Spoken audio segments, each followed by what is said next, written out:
Kehidupan diibaratkan sebuah mozaik. Setiap cerita adalah kepingan-kepingan kecil yang menyusunnya. Ada yang menghadirkan tawa, ada yang menyimpan kehilangan, dan ada pula yang mengajak kita untuk melihat kehidupan dari sudut pandang yang berbeda. Melalui rinduku sederas hujan sore itu, J.S. Hayren merangkai potongan-potongan kisah menjadi sebuah mozaik kehidupan. Halo Sobat Literasi, saya Febrianti Mekanur Afifah dari SMA Negeri 1 Klaten. Pada kesempatan kali ini, saya akan mengulas buku Rinduku Sederas Hujan Sore Itu karya J.S. Hayren. Buku ini pertama kali diterbitkan pada tahun 2017 dan kini kembali hadir dalam edisi terbarunya pada tahun 2025. Dan buku ini telah mengalami cetak ulang sebanyak 3 kali dalam waktu yang relatif singkat.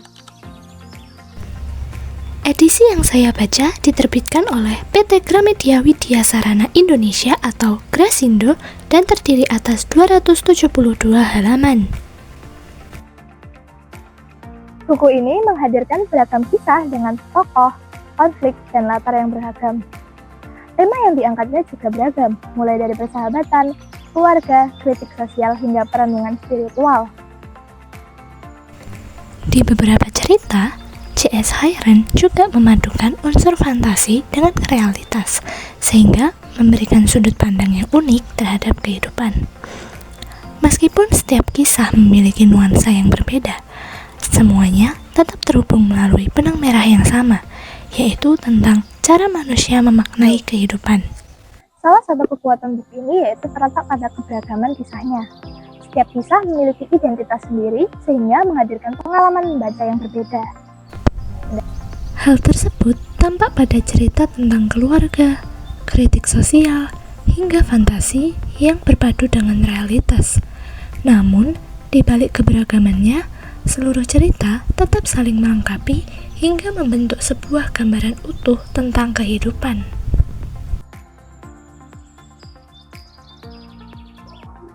Selain itu, gaya bahasa J.S. Hayren yang tipis menghadirkan daya tarik tersendiri saat membaca buku ini. Diksi yang digunakannya sederhana, tetapi mampu menyampaikan emosi dengan kuat sehingga setiap cerita terasa dekat dengan pembaca. Hal menarik lainnya terdapat pada akhir beberapa cerpen.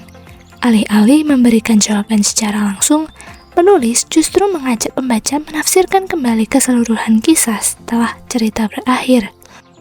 Cara penyampaiannya seperti inilah yang membuat pengalaman membaca terasa lebih reflektif dan membekas. Kelebihan utama buku ini terletak pada kemampuannya menghadirkan beragam cerita, namun tidak menghilangkan keterkaitan antar kisah.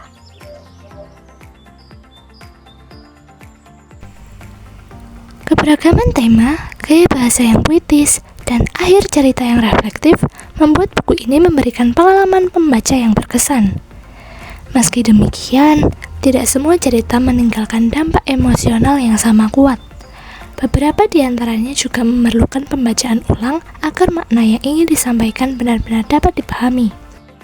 Namun, hal tersebut tidak mengurangi kualitas buku ini secara keseluruhan.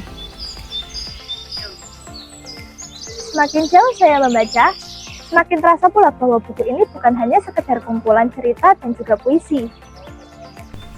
Setiap kisah seolah melengkapi kisah lainnya, hingga membentuk satu gambaran utuh tentang kehidupan, dengan segala tawa, kehilangan, harapan, dan pilihan yang menyertainya.